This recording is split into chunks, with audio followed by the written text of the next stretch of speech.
Hi, this is Scott Garibay, and today we're going to talk about the Numenera WUBRG campaign, Season 1, run with the Gold player. This is the fourth campaign, each one using a different tabletop role-playing game rule system that we've run. And today I want to continue to explain the start of the campaign.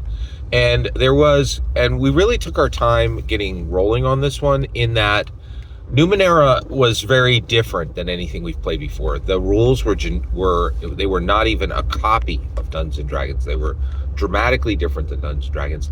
And the setting, right? Numenera is Dungeons and Dragons completely severed from medieval European fantasy and completely severed from Tolkien. And that makes the setting extremely alien, right? So one of the things I did was I read Numenera Discovery, and I read Monty Cook's description of, actually his team's description of the Numenera world, and I was like, ooh, do not like, right? And so his world is not executed well, but the concept is brilliant. So what me and the Gold player did is I said, okay, I'm going to propose what I'm going to make this world look like. So first of all, WUBRG. It is going to be plain. It's actually going to be mountain, plains, islands, forests, swamps, right? So that sets the terrain. And this is real Earth, exactly like Numenera describes. Numenera is Earth 1 billion years in the future, okay? But those things remain, those 5 things. Now, that ties it to Dungeons and Dragons because Magic the Gathering is canon to Dungeons and Dragons, right? And so I'm using a Dungeons and Dragons element there. And then I said, I'm going to set the species. And there are only 5 species that are sentient and that are currently exploring this world right now, okay? All right, so what are those species? And I'll tell you to right now. So first, the Bramble. These are a species of independent, living, sentient trees, right? They're very much like their bodies are like the Ents, okay?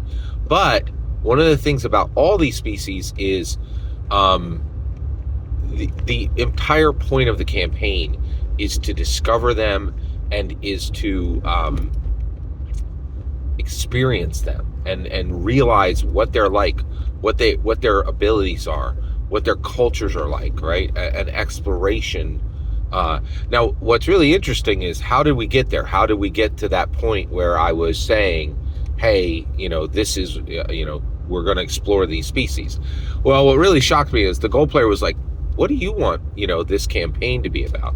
And I was like, and this is kind of a shocking question for me, right? And the reason why is I don't run session zeros, right? We do have discussions before games. We don't put it's almost like a bad boyfriend. Let's not put labels on this, right? Right. So basically I abhor session zero. I feel like session zero is a committee to have a role-playing game. Nothing could be worse. Nothing could be more boring. Saying, let's all list all our traumas and everything we don't want to allow into the game is an absolutely abominable way to start any campaign, right? But it was shocking to me when the Gold player was like, what do you want to do? And my answer back on previous campaigns was like, what I really want is I want you to have maximum freedom to play the character you want and to go in any direction you want, right? But the Gold player asked again in this campaign, and I answered. I was like, I would like to set these 5 species into place, and then I would like, and my idea would be that your player character would be exploring these five species, learning about them, dealing with them, and understanding them, right? And that's exactly the direction we went. So the Brambles are the first of the 5 species, and they are an awakened tree species, and they are found in the forest, right? Actually, awakened is incorrect. They are a living tree species, okay? Next is the plains, and in the plains are awakened animals, okay? So it is all animals, deer animals. Right now we have deer, rabbit, frog, and oh, and the crow, right? But this is all one species. It's all animals that have been awakened, right?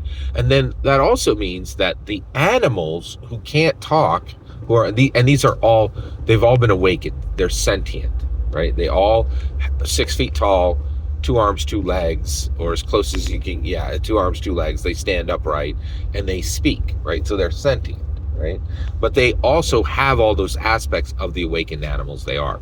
And this is interesting because, you have the frog, you have the deer, you have the crow, you have the rabbits, and they all have unique names, but they're all one species, the awakened animals, right? Which is very interesting, and they're from the plains.